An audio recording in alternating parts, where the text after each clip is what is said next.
एकनाथ शिंदे सह्याद्रीवरती दाखल झालेत। एकनाथ शिंदे अमित शहांच्या भेटीसाठी दाखल झाल्याचं कळत आहे। राज्याच्या राजकारणातली एक मोठी बातमी आपण बघतोय। उपमुख्यमंत्री एकनाथ शिंदे हे सह्याद्री अतिथीगृहावरती दाखल झालेत आणि गृहमंत्री केंद्रीय गृहमंत्री अमित शहांची ते भेट घेत आहेत।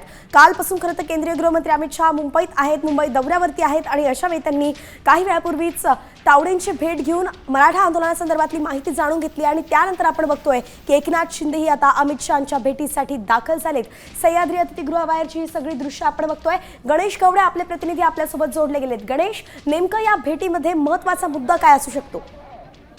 वैष्णवी, नक्कीच उपमुख्यमंत्री एकनाथ शिंदे आहेत ते सह्याद्रीवर दाखल झालेले। त्याचबरोबर भाजपचे प्रदेशाध्यक्ष रवींद्र चव्हाण असतील, या नवनिर्वाचित मुंबई अध्यक्ष अमित साटम हे सर्वजण आहेत ते सह्याद्री अतिथीगृहावर दाखल झालेले पाहायला मिळते। सध्या राज्यामध्ये मराठा आंदोलक आहेत ते मोठ्या प्रमाणामध्ये आरक्षणाच्या मागणीसाठी आहेत ते दाखल झालेले आहेत। त्यामुळे कालपासून त्यांचं देखील आंदोलन आणि आगामी स्थानिक स्वराज्य संस्थेच्या निवडणुका देखील आहेत त्या तोंडावर येऊन ठेपलेल्या आहेत आणि याच पार्श्वभूमीवर पुन्हा एकदा हे आंदोलन होतंय आणि त्यामुळे या सगळ्या बाबींवर आहे ते केंद्रीय गृहमंत्री अमित शहा यांच्याबरोबर ही चर्चा होईल असं सांगितलं जात आहे। त्यामुळे कुठेतरी स्थानिक स्वराज्य संस्थेमध्ये पुन्हा एकदा मराठा समाजाचा काही फटका दगाबसका बसू नये, फेक नरेटिव्ह ज्यावेळेस खरं तर लोकसभेला याचा फटका देखील आहे तो महायुतीला पडला होता, तसा पुन्हा एकदा फटका पडू नये यासाठी अर्थातच आपण बघतोय गणेश की एकंदरीतच निवडणुकांसंदर्भात ही चर्चा होतीये। मात्र एक महत्त्वाचा मुद्दा सध्या राज्यात आहे तो म्हणजेच आंदोलक मुंबईत आहेत आणि त्याकडे लक्ष देणं गरजेचं आहे।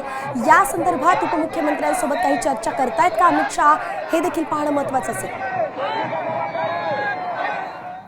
आता isakal.com आहे देशातील नंबर 1 ची मराठी न्यूज वेबसाईट। प्रत्येक अपडेटसाठी isakal.com ला नक्की भेट द्या।